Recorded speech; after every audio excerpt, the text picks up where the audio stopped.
Hello, everyone. Welcome back to yet another political episode. So, Trump is going to luck out big in election day. People think that Trump's going to lose because he's an indicted criminal, indicted 3 times, impeached 2 times, and he's an insurrectionist. I have something to tell you. Apparently, like I said before, I'll say it again, criminalhood has been looked at society very positively. Because according to the Democratic Party, it's okay to be a criminal. If you get caught doing something wrong, you get arrested and you get bailed out right there and then. If you're a Democrat, you don't get arrested at all. You do whatever you want. So, and Americans have brains. And if the government, like Joe Biden, they think we're dumb, right? They think we're dumb and that we honestly cannot see their lies and the phoniness that basically they're establishing. And they're thinking, doing basically a tap dance around Trump. Hey, look, this is Orange Man. He's going to destroy democracy and he's going to stay in office forever, even though I'm going to tell you, Trump is not above the law. We've seen that, right? He's not going to become a dictator. Congress, as you know, has the true power, not the president. The president is just a symbol head that basically, when laws go on the desk, he signs it. He also gets, he doesn't create the laws. He doesn't get to do whatever. Ultimately, Congress is the powerful body. And honestly, we are under a dictatorship. The real dictatorship isn't Joe Biden.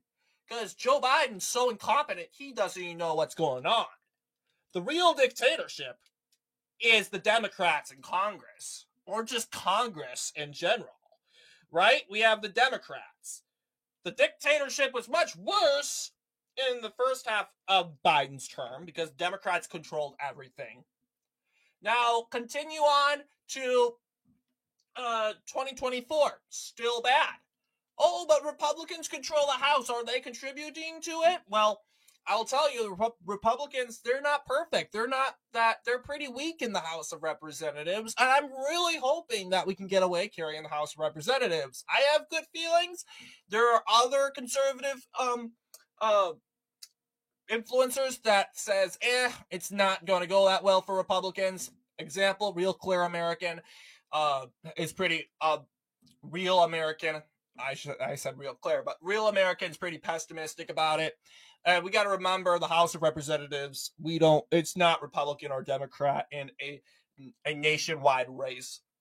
It is multiple different districts, most like 438 races around the country, and over, I believe it's 848 candidates or more running. So basically, 848 candidates are going to be running in the said House of Representative elections or more, depending on third party. So, and really, it's about which one's better and which one's not. And if it happens, Republicans would win, Democrats it wins. It's tossed up. We don't know. But I'm not going to go make this video about the House of Representatives. I'm saying we are looking pretty good. Reason why? Why should people believe the liberal narrative that Trump is going to destroy democracy? How and why would he destroy democracy? This is the same stuff that they said in 2016. Oh, Trump will destroy democracy. And they said this in 2020. Vote for Biden or Trump will destroy democracy. And you just see what's going on. It's the Democrats that are destroying democracy. Talk about Biden canceling primaries. The DNC is saying no more primaries in Florida, no more primaries in Delaware for the Democrats. Those delegates are going to Joe Biden without a contest. Is that democratic? Really? And then we have people taking down free speech, taking down articles and posts online on any social media because you disagree with them. That's not democratic. And most importantly, we're indicting people that we disagree with. Example, Donald Trump. He's running for president. He gets indicted. That's why he's being indicted for. That's certainly not democratic. So obviously it's the deep state that is the dictatorship. So yes, here's our current map. It's going to look the same. And we have good news in Georgia. It looks like Brian Kemp is kind of turning tables because I think personally he's eyeing up a Senate seat because, believe it or not, Brian Kemp, he can't run for re-election in 2026. But what he can do is run for senator against Mr. I've already forgot your name, but he is the Jewish senator from Georgia. I know your name. 22.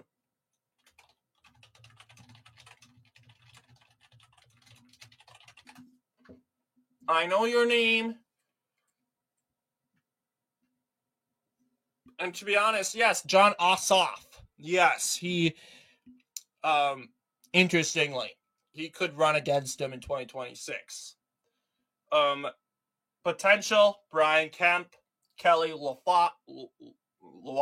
Loeffler, and, as you know, Marjorie Taylor Greene. So it's going to be interesting. I'm interested. I think the best of them are going to be Brian Kemp. And reason being, he has a good electoral history, honestly. Jon Ossoff, he has not really had much experience in anything. He doesn't really have a big background. Take a look at the Democratic primary. He's a investigative journalist, a media executive, and he was the nominee for Georgia's 6th Congressional District in 2016. Did he win? Let's see. I don't think he did. Yeah, he's 48.22%. He lost. Dun, dun, dun. All right. So, obviously, he was just an investigative journalist or media executive. So what? Does this qualify you for Senator, Mr. Ossoff, being an investigative journalist? Good for you, I guess. But, yeah, I think we could possibly, I guess it really depends on his approval in Congress. But taking a look at this, very good chances. And it seems like all the polls are in favor for Trump. A lot of people say, oh, Trump polls don't matter. Polls are been wrong since 2014. Well, I mean, election polls have. But these polls, like approval polls, haven't. Let's take a look at Trump versus Biden, see what's looking like by popular vote. Trump ahead by 1.2%. He looks like he took a deep dive in the couple early months of May, down. There was a tiny Biden surge, barely a Biden surge, realistically. But really he's up 1.2, and I think that's really good. That's thanks to the two polls, the Morning Consult and the I&I poll saying that Morning Consult said Trump would win, but I&I and ABC News said that Biden would win. There are other polls. Biden's job approval really does say a lot. Very high disapproval rating. We can compare that to Trump's approval, where, like, during this time in history, May 9th, Trump's approval rating was 44.6%. And we were in a pandemic. That's something to say. Joe Biden's approval rating is much lower than Trump's. I mean, not much. I mean, to be realistic, 5 points lower, 4 points lower. But that does say a lot, to be honest. Take a look at Obama's approval rating, 47.3%. Pretty low underwater. Bush's approval rating, I believe, was this in 2000? It does depend on what year it is. I want to see. Let's see. March 9th. I'm going to go to May 9th. Oh, well, during that time, Bush's approval rating was at 60, 30, 20, set 30% realistically. I would say 30%. Much lower. And that basically,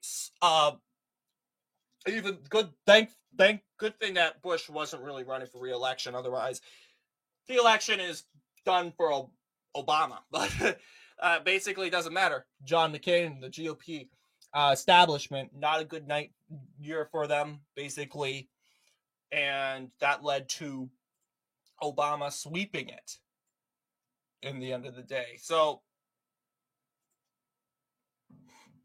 yeah. But other polls, job approval, direction of the country. Now, we're going to give Biden a fair leverage because technically the state of the country has not been that good since Bush, honestly. Thanks to Bush, but this was 2009. Yeah, state of the country has been low ever since Barack Obama. I think we can all agree. But yeah, and let's see. June 2009, Obama was at good popularity. Country's at 46%. I think that it's right direction. That was probably because of Obama's leadership. But yeah, 2011, 74.8%, wrong track. So yes, I think realistically, yeah, it's up to 70. And it has got rebounded up to 70%. 75% has been the highest it's ever been. This was under Joe Biden. Keep in mind, July 2022, wrong track. And supposedly it's easing, but we'll see, guys, because Joe Biden has decided to create this student loan forgiveness plan, and everyone's like, what's the GOP's problem with forgiveness over student debt? The GOP wants students to suffer abroad. No, it's not that, and you know it. They think it's free. Forgiveness is free, yeah. Obviously, emotionally, it's free. But the student debt forgiveness isn't free. It's saying, hey, guess what? You guys don't have to pay for your debt. The taxpayers can. And that is kind of and this is going to very well tank Joe Biden in 2024. It might recover some of his solid relations with younger voters, but it's going to bring down his support towards older individuals, or just the average American in general. Because really, we are struggling with inflation, and really, Joe Biden's concern isn't about the American worker or the American families. It's about his approval rating and his acceptance and approval from younger audiences. So that does tell you. And when Americans say, hey, the country's in the wrong track, or hey, the economy's not good, the Democrats say the economy has been perfect ever since this and this, that really does anger a lot of Americans. It really, really does. Take a look at favorability. You'll see Biden's favorability, 55% unfavorable. Donald Trump, 53.5 unfavorable. These are from recent polls. Yes, he's been not favorable in most polls, to be honest with you. But they're way better than Biden's polls. And plus, Trump has got a favorability poll. 3 of them. Biden hasn't got one since yet. So honestly, yes, obviously, and look at Kamala Harris. Minus 16. Oh my goodness. And honestly, look at that. Hakeem Jeffries is unfavorable. Mike Johnson, unfavorable. Chuck Schumer's unfavorable. Mitch McConnell, very unfavorable. And that's thanks to the MAGA Republicans. They have rejected Mitch McConnell because of his recent support for the Ukraine and the said Russo-Ukrainian war. I mean, support Ukraine. That's great. Say we're rooting for Ukraine, but put American interests first. For instance, the border. Mitch McConnell wants to spend thousands and thousands of tax dollars in supporting Ukraine, and that's unreasonable. That gets a lot of people angry. So I'm not surprised that Mitch McConnell's unfavorability is at 60%. Yeah, I think he should, and I'm glad he's resigning. He is very unfavorable. But yeah, I don't think there is a leader that is favorable at this point. The country's at the wrong track. But out of everyone, the most favorable, yeah, Mike Johnson's technically more favorable.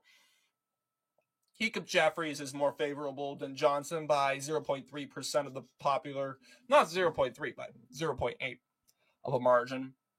That's probably going to be, when it comes to Trump versus Biden, it's going to be Trump by 3 points.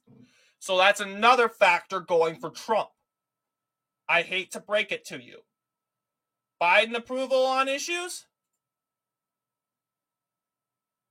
Look at that. Biden's job approval with the economy, minus 16.5%.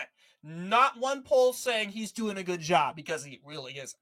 Job approval for foreign policy, of course not. He's minus 25.2%. He's starting 2 wars. Guys, he may have ended a war. And technically he hasn't. That war he had nothing to do with. Trump actually ended it. Biden was supposed to take care of the rest. He didn't even do that. So Afghanistan was a disaster. And on top of that, we have Ukraine.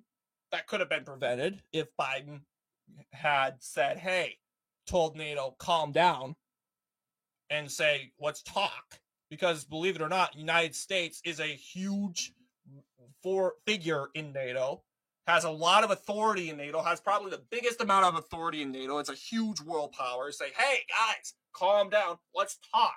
And Biden, just bloated face red, decides to go off on Putin, instigating the war. Lunatic. And then you have the Israel-Hamas conflict. And pro-Israel Democrats and pro-Palestine Democrats are playing tug-of-war with Joe Biden, basically. So, of course, minus 25. Perfect. Immigration, minus 30%, because a lot of people are angry that Joe Biden is pretending there is no border crisis. People are literally millions of people are crossing into the border every day.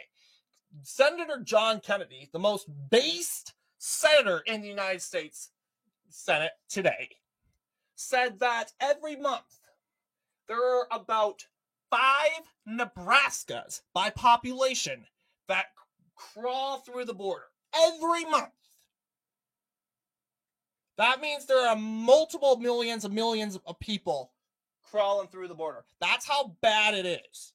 And you have overcrowding and enormous amounts of crime in Boston, New York, Chicago, Denver, and obviously, and the mayors go, blame Texas. No. Do you think Texas is going to hold the 10 million people? No. And obviously, this is why Mayorkas was impeached.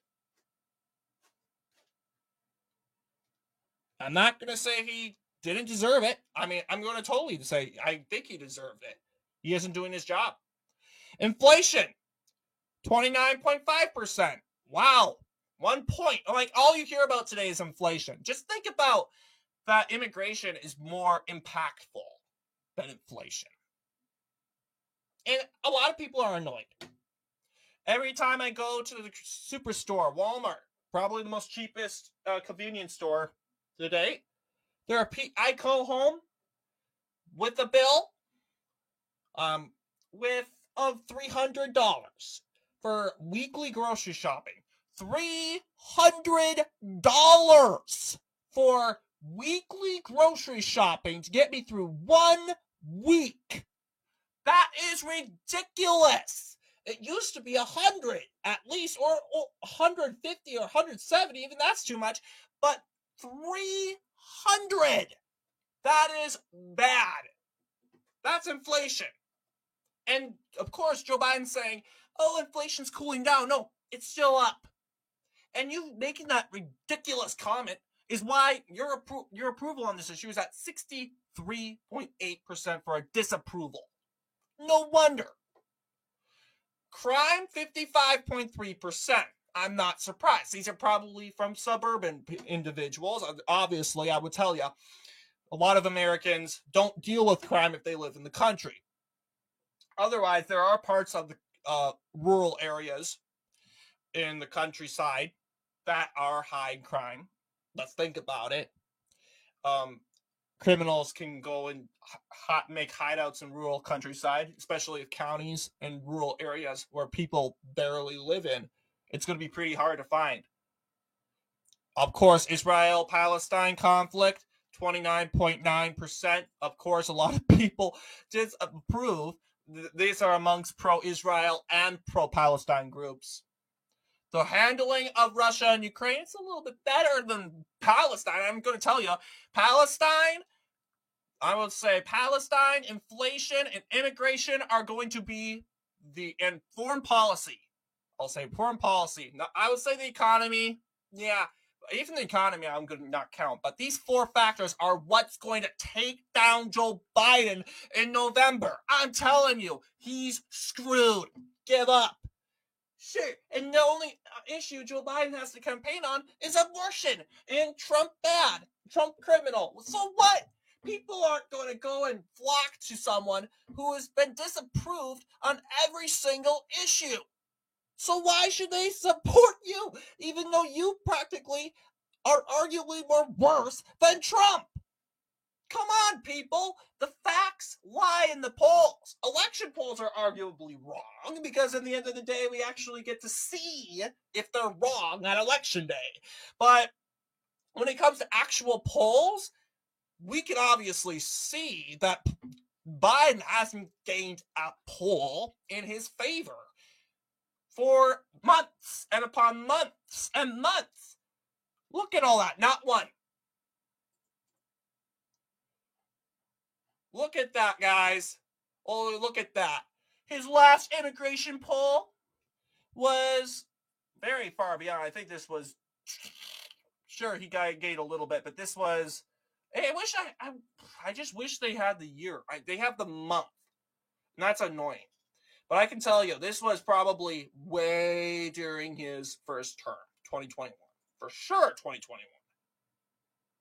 Yes. Look at that. 63%, that was thanks to Trump derangement syndrome. But then they realized they compared the dots and said, oh, we've been lied to by the media. Trump isn't a threat. Trump isn't the threat. It's actually the media. They're gaining money, profit, for stirring up chaos and dividing families and turning families against each other. That's sketchy. Not sketchy, but that's sick. Look, think about that, guys. Your relationship with liberal families. I know our channel's conservative, but I'll tell you, I have family that are liberal. My dad's side of the family, who my dad, I told you, used to be a Democrat. His family, some of them have left the Republican Party. Most, however, they are arguably left the Democratic Party, excuse me, some of them, and they're more of the libertarian. They're not so on board with the Republican Party, but most of my family on my dad's side are pretty liberal. I would say arguably insanely liberal, and honestly, our relationship's not the same, especially after the 2020 election. Our relationship's not the same. And I can not only think that this is the same case with other families, because 60% or more are related to family with opposite political views. And majority of the Republican and Democratic Party are pretty hardcore or populistic, meaning that they strongly believe in their political views, aka very little moderatism. Add that to the percentage of families. Of course, families are being torn apart. And we can blame one individual. It's not Joe Biden.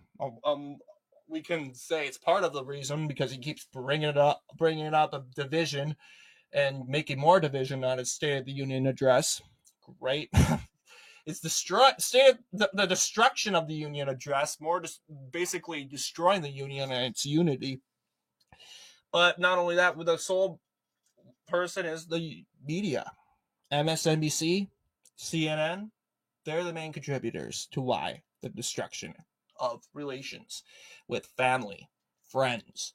There are people that absolutely cannot be friends with a Republican, and vice versa. Can't be friends with a Democrat because of their views.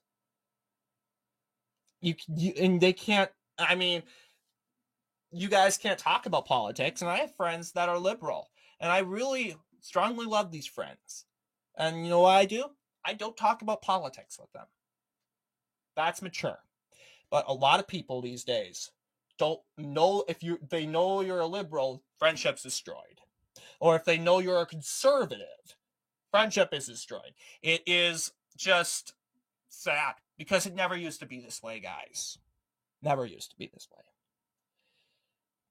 So obviously, that's why I think it's going to go into Trump's favor. So what do you guys think? Let me know down in the comments. And as always, I'll see you on the next political episode.